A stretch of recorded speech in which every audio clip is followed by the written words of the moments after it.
น้ำซ่องเลยไก่ป่าน้ำซ่องเห่าแล้วไก่กูโจเราตัวไก่กูโจ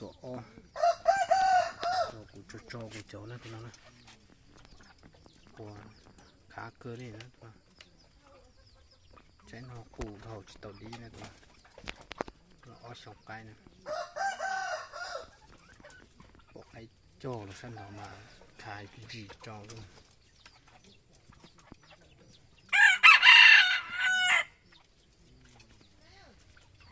ขาตาเนี่ย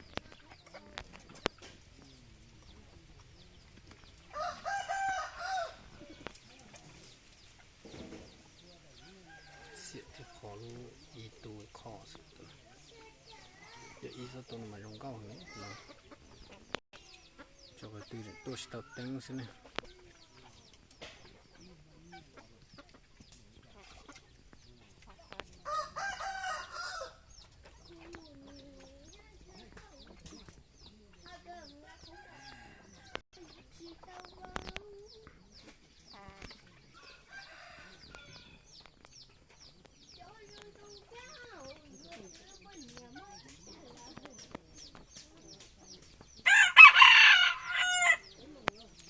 เกิน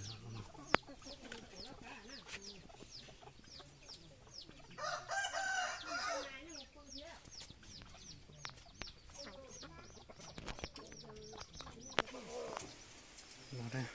ตัวนั้นของเรากลัวนะตัวนั้นพัน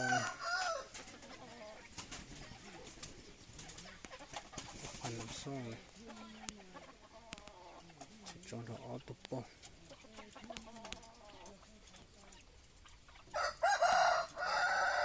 มันจะกูที่นี่อยู่รอเขาหน่อยจะเกี่ย